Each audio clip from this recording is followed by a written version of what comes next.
Hi everyone, welcome to our next session on Day of Security. And I must say that this is my first talk at Day of Security, and I'm quite excited. And I hope that you all are. So today's topic is: Did you fulfill the devil wish? And this will be completely for the beginners at the beginners level. We are not getting too much technical about the topic, but yes, we'll be covering very basic things about what is it all about. Also, we'll try to understand how we can like how to understand if you want to get into like red teaming, you want to get into core red teaming, hacking and everything. So for that, what should be your steps? I'll also be sharing my experience. What did I learn while I performed my very first phishing attack? So let's get started. So before that, there is a very brief introduction about myself. Currently, I'm working at Qualys under WAF Research. WAF stands for Web Application Firewall. Also, apart from that, I'm the technical lead and vice chair of board for Breaking Barriers Women in Cybersecurity. It is a non-profit organization. I'm also a mentor and website designer at Cyber Preserve, and also an expert at Google Developers Expert Community. Apart from that, I have been a speaker or trainer at various conferences like B-Side Singapore, OWASP Seasides, OWASP Foundation, Virtual AppSig, etc. Also, I'm technical blogger, so I keep writing a lot of blogs on various security-based topics, mostly focusing on malware analysis and different security jargons that a professional, a security professional, should be aware of. Also, a learner and explorer. I just keep learning different things. I just love exploring different topics in cybersecurity. Whenever there is something new, I am just there. So, from here, let's move ahead. So today's agenda is very simple. We'll be understanding what social engineering is, and under that, we'll be covering the phishing attack. So, what is it? How does it happen? Why is it happening? These are some of the basic things. And why is it very important for all of us, especially for both technical and the not non-technical aspects?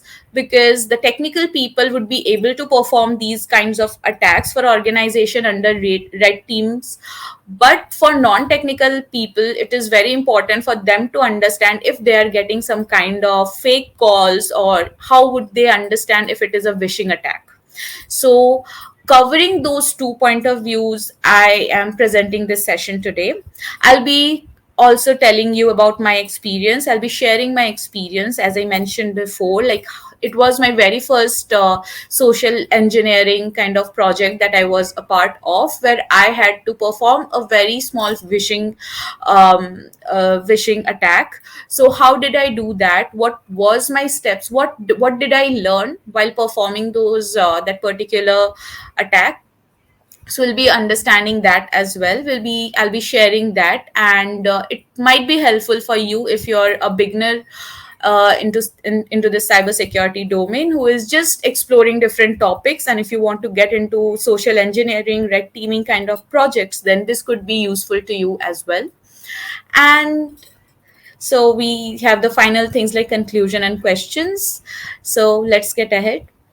So, what is social engineering? From this particular image, you can actually see that there is an attacker who is trying to put some other kind of image in front of a user. We will call that user a victim user, and the victim user is actually not seeing. Here we can see that his eyes are closed, but in real world scenario, it happens a lot of time that we as a normal user do not see if that particular website is actually a genuine one or not.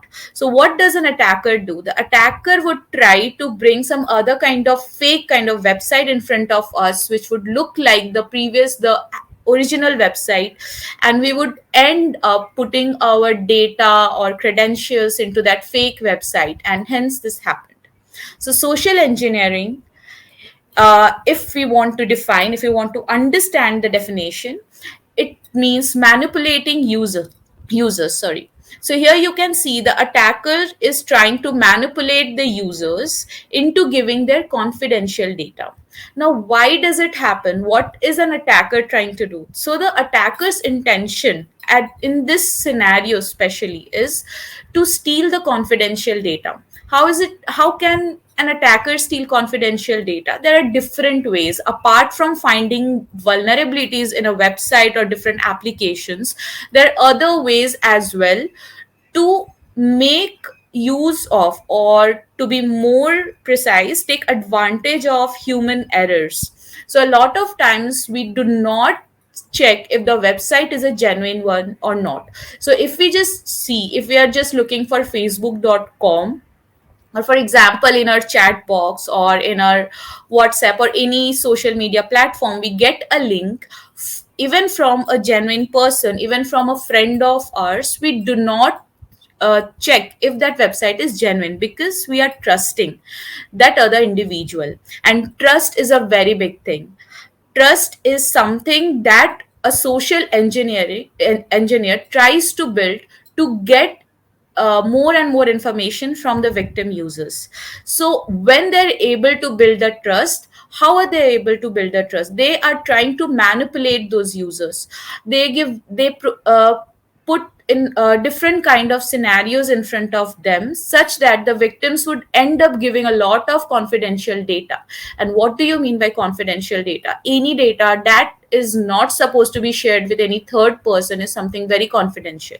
So for organizations, those data are something related to their organization's development, architecture, or anything, security, whatever they are trying to build for their products. So those things could be confidential for organization. For an individual, their confidential data could be their personal data, their credentials, their passwords, their credit card details, debit card details, a lot of details, even images, which an individual is not willing to share with anybody else. These are the confidential data. So it differs from person to person, but again, it becomes very similar in case of huge organizations or enterprises. So the attackers, the social engineers, would take advantage of these things. A lot of times, most of the attacks that happen are because of human errors. And human errors, why? And this is one of the reason we always talk about being aware. Why is it important to make people aware of? Because of the fact that human errors happen a lot. So this is social engineering, simple thing that they try to manipulate users into giving their data. Now, what kind of social engineering attacks are present? So there are a number of them. We will be mostly focusing on the vishing one, but you must have heard about phishing. Phishing is a very common term that we have heard a lot. If you go and check your spam folder, you would see a lot of emails related to asking for different bank account details. Some people would would tell you that you have won a lottery and maybe you need to provide your bank details to them. A lot of times people would try to scare you by saying that your bank account will get blocked. So these are and you get these messages. You get these kind of messages from the attackers through email, hence phishing. Whaling is a kind of phishing attack which is focusing on a very big personality, maybe the CEO or an executive kind of, or the management of the organization. So sometimes these attacks are targeted. So the attacks are not always are not necessarily targeting on just targeting at individuals, but sometimes at huge personalities as well. So it totally depends on what are they trying to achieve, what could be their goals, what do they want while performing these kinds of attacks. Maybe they just want to steal your data, maybe they just want to blackmail you by taking your data, or maybe ask for some ransom. Sometimes they would just sell it on the dark web. They don't have any other intention. We'll be getting into this intention things later on in the slides. So these are some of the types, like phishing, whaling, wishing, which we'll be covering today, baiting, tailgating, honey trap, and more. So we are not covering all of them, but maybe later I'll be happy to explain all those things also. So moving ahead, what is wishing? As you can see the image, you can see the woman is on the phone and she's talking to the attacker, and she is not aware of the fact that the attacker is that the person she's talking to is actually an attacker. So while she is talking to that attacker, you can see that the attacker is quite happy because it seems that they're able to gain some kind of information, or they're able to achieve their goals which they were intending to. And the woman is quite nervous. Maybe she has to give some details, maybe they're asking some questions that the woman was not aware of. And in that, the attacker is actually able to steal some details. So here we can see that this is a pictorial representation of how phishing happens. In real world, phishing does not happen like this. They all are always on phone calls. Vishing, which stands for voice over phone calls. Sorry, voice over phishing. So they are actually trying to steal information through phone calls. And how are they trying to steal information? So they would ask different kinds of questions. A lot of times they would ask you directly about your account number, sometime your CVV number. A lot of times they say that they have sent some kind of details, some OTP you must have received, and they would be asking for that OTP. So they would be asking all those things, and once you give those details to them, they end up stealing some amount of money from your bank account, or maybe you provide some other kind of details. So here, as the definition, as we can see the definition, which is stating that contacting a victim through call, so to convince them into sharing confidential information.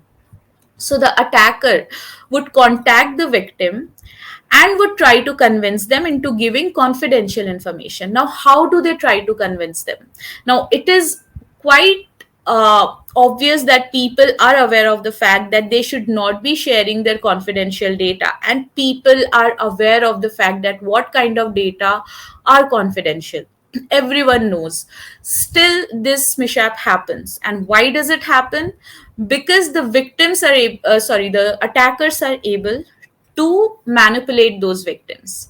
How do they manipulate? We'll be talking about that in the later videos. So for now, what phishing is and what is happening in this particular term, that is what we are trying to understand.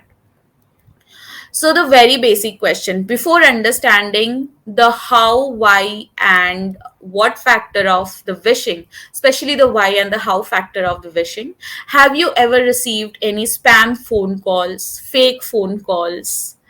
And I'm really sorry for the image, but I guess a lot of people, a number of people, majority would have received fake phone calls, would have told you about how your bank account is getting closed, or maybe you have received you have won a lottery or maybe a gift hamper, and you have to come to this and that place. For that you have to give this and these details about you. And a lot of times people end up giving those details. And who are they targeting at? Most of the times it is our older generation that they are targeting at, because they are not that aware. Currently we are very much sure and we are very much aware of the fact that how we should not be sharing our details, how we should not be giving our passwords. Now we are so much aware that we do not share our passwords and all the secret text with our loved ones as well. We have to be that confidential. But the older generation, what do I mean by the older generation? I mean to say parents or grandparents especially, who are not aware and they are not very much used to using those phones, these new touch screens and tabs and everything. They end up giving those information. A lot of times they're not aware which kind of links are correct, which kinds of links are genuine, and they end up clicking on those. So people end up actually becoming a victim of those kinds of scenarios. And not just that generation who is not aware of the fact, or who do not have, or who are not used to these things. It is also us, although we are aware, although we know that these things should not happen, but we still end up giving information. Now, how does it happen? So they use social engineering to put fear and convince the victims. So how do they put fear and convince the victims? As I mentioned, like, if a person, a social engineer, would be manipulating you, a proper social engineer, if it is a targeted attack, what would that person do? That person would be checking all your social media profiles, would be checking how you spend your life, how much active are you on social media. If it is possible, they might be also noticing you, how do you behave in any kind of situations. For example, uh, how much do you panic? For example, if I suddenly give you a phone call and say that your bank account has been blocked, will you panic? How much do you panic? So in those scenarios, what do? They do is they would suddenly call you and they would threaten you that your account is blocked, and you would suddenly get scared and you would start asking questions, and they would randomly say your account number, or it is not very difficult to get your account details, or maybe a phone number through which they are calling, or maybe the email ID. It is not that difficult. A good social engineering would already have all these details. So they would be giving all those details. So, as I mentioned before, they would try to gain your trust. Trust is a very big thing. If an attacker is able to gain your trust, they would be able to convince you more easily. Now, how do they, gain your trust? They would try to pretend that they are from a government people, or some tax department people, or police, someone who you can trust. Also, someone whom you cannot ask too many questions, but some questions, and they will be having answers to those questions. And having answers those questions, even if the victim is aware or not aware of the fact that the answers are correct, genuine, legitimate, they won't care of the fact. But they would hear that the person, the attacker, is giving all the answers so confidently, it would convince them a bit more. Hearing, if you're getting a call from a bank account, sorry, from a bank, then the first thing would be panicking a bit. The second thing, if you hear that your account is blocked, you would panic a bit more.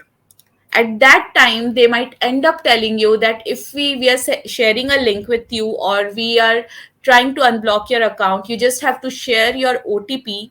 And since you have panicked, you end up giving your OTP. And sorry, so they, as a result, take all your money or steal all the money. So this is how they try to build your trust, and hence try to convince the victims.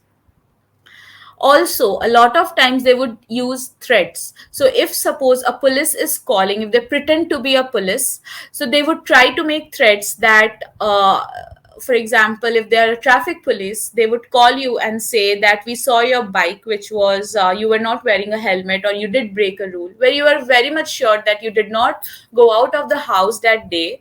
But still, after listening to them, you panic a bit, and you may end up thinking that maybe it's not about today, maybe it was about yesterday, maybe I did break a rule. You would start questioning yourself, because the attackers sound so confident, and they use threats and they use fear. They know, they try to feed on your fear, and they would use all those tactics to gain as much information as possible from you. And that is how a victim gets manipulated. Most common tactic, the most common example that I was giving, is threats that the bank account will be closed if the required details are not completed. Now, as an individual, it is very important for you to know that if a legitimate bank officer is calling you, they won't be asking for OTP, they won't be asking for CVV. Even if they are asking you about your bank details or card, they would be just telling the last four digit, or mentioning the last four digit of your credit card or debit card or the account number. So you have to be very aware of the fact that how much details are they supposed to share, because this is confidential. Even they are not supposed to share all the information with you, and you are of course not, you should not be sharing all your information with anyone. Even if the call that you're getting is from a legitimate source, let them know that you are aware of the fact and you are not willing to give information unless you get a very proper email, or you know um, an email or some kind of documentations or some kind of proof that the call has been made from the legitimate source, in case you're not aware. Otherwise, a legitimate source won't be asking for all those details. And even while putting the awareness campaigns, they mention all these things. Now, the next thing is, why are they doing this? So, the first thing is very much common: to steal data. They would be stealing your data. But what would they do after stealing your data? Now, it completely depends on who are you as an individual. So, if you belong to an organization and if it is a kind of targeted attack, then stealing the data of an organization, of a huge organization, would be a very big deal. Now, if you're an individual and they do not want to steal your data, then they might be using your system to make it, work like a bot for performing further attacks. A lot of times, if they don't have anything else to do, they're just performing those attacks. They would just steal your data and sell it on the dark web. So so to steal data which they can use to upload on dark web, or maybe blackmail you, to steal credentials, to hack into your account and perform other malicious activity. Now, credentials differ. What kind of credentials are they trying to steal? Is it social media, all your social media credentials, Facebook, Instagram? Now, what would they do after stealing your social media credentials? Now, it may be a targeted attack. Somebody wants to know what you do in your social media, what kind of, who are you chatting with, or something like that, or maybe use it for other malicious activity. Credentials could be again related to your Gmail account, to your other bank accounts. So stealing those credentials would be a very big thing. To steal money, again, if they have the credentials and all details related to your credit card, debit card, account details, they would be able to steal money. Targeted attack, as I mentioned, for huge organizations or enterprises, these are most of the times a targeted attack where they are actually trying to steal all the data, or maybe take all their data and blackmail them into paying some ransom, or maybe just steal their data and upload it on the dark web, sell data on the dark web. This is a very common thing. If you have ever used dark web, or if you're willing to use, make sure that you're using a virtual machine, by the way, and do not directly start using it, because exploring it a bit is completely fine, but getting into very deeply into different websites might be risky. So yeah, they do sell data on the dark web, and you can anytime check even if your passwords are present. A lot of times your passwords get leaked and they are all present, and because of those passwords which have been leaked, there are different data also that is formed, which says that this document contains a list of passwords which have been compromised and you should not be using. So attackers would be using those common passwords to attack, just to figure out, just perform some kind of dictionary attack against your account. So these are certain things. These are some of the reasons why they are performing these kinds of attacks. Blackmail, as I mentioned, if it is a targeted attack. See, the why factors are quite dependent on each other. So if they're stealing data, they would be stealing it for maybe for blackmailing you, or maybe just simply stealing it and selling it on dark web. Or if it is a targeted attack, again, they might be blackmailing you, or maybe they just want to attack and sell it on the dark web. Stealing credentials would again mean stealing money, again depending on what kind of credentials they have stolen, and many more. As I mentioned, that these are not the limited ones.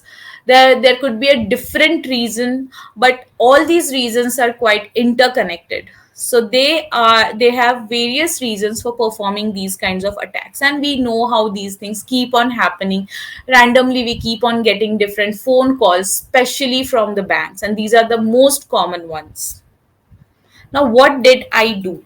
So I'll just share a very an experience of mine. I'd be giving you a very brief details about it, because I am not allowed to give you too much details. So that was my very first Vishing project, where I was supposed to call an organization and ask for some of their details. Just it was just a project to know how much details are the employees of that particular organizations are sharing. So the first thing that I learned, so the first few phone calls were random. I was not sure of what I was doing. I was just randomly asking questions like, which company do you work for? How many employees are there? I was asking very basic questions, but they were not enough. Some people were just randomly answering, and some people just got irritated. They just thought of it as a customer care number. But gradually, after 3, 4 phone calls, there was a moment when I realized that I need to build a trust. So I started talking to them as if I am a person who belongs to a particular kind of organization, and that organization has a tie up with their organization. A lot of them, not a lot of them, a few of them, I must say, just 1 or 2 persons were there who actually asked me what kind of tie up, what was it all about, who did I talk to. So they were asking all these kind of questions, but rest of them did not ask me any further questions. They just believed, they had a full trust on me that I belong to that particular kind of organization, which has a tie up with their organization, and that is the reason I needed their details. And as I was talking, I ended up getting a lot of details about different employees. I also had details of those employees who had recently resigned from the company and they're not working there anymore, and the people who are their replacement. I came to know about their, in our project, I was not allowed to get their credentials or any other kind of sensitive data, but whichever data I could collect from the organization, which were related to the employee or employee details. I must say that a lot of information that I got from some huge personalities as well. What do I mean by huge personalities? I mean, they are from the management team and not just the employees. None of them, except for one, none of them asked me the fact that how did I get their phone call number, because in that organization each person had their own contact number, and that was something related to their organization. And nobody asked me except for one, that how did I get their number.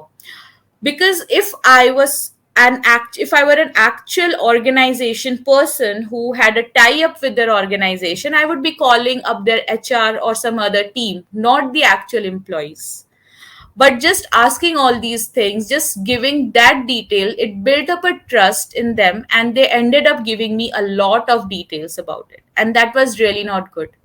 That was a very uh, although I did not take any sensitive information, but I came to know about different employees, and I had to create an Excel sheet where I saw that there are a number of employees. I mean, out of, if I had to call around 50 employees, 45 employees did give me lot of details. They did not ask any question. Two of them did ask me, like, how did I get their number, why am I calling them, who am I actually. They had some suspicions about me. And the rest, where I did not understand what did they say, because I mentioned in the beginning I was not sure of what I was talking about. So that is how, in that particular project, I learned and I understood how to perform this phishing attack. So it is all about trust. So if you're into social engineering, I mean red teaming, if you want to get into red teaming, so you have to make sure the way you talk, you have to sound very confident. And the second thing would be that you have to build trust, so that the victims can believe in you and then start giving you all the details. They won't be giving you all the details at once, but trust me, they would end up giving, they would try to give you some hints, and if you're still able to build some more confidence in them, you'll be able to get more information. So while concluding, this was a very short session, but this was my experience that I wanted to share. So, while concluding, I would say that whenever you get such kind of phone calls, it is very important to ask that why are you asking that? Why are you asking this? Why do you need that information? What is the reason behind? So, the first step is when you ask them, why do you need this information? If they are some less experienced people, attackers, they would definitely keep the phone call. They would at once keep cut the phone call, that it's of no use talking to them.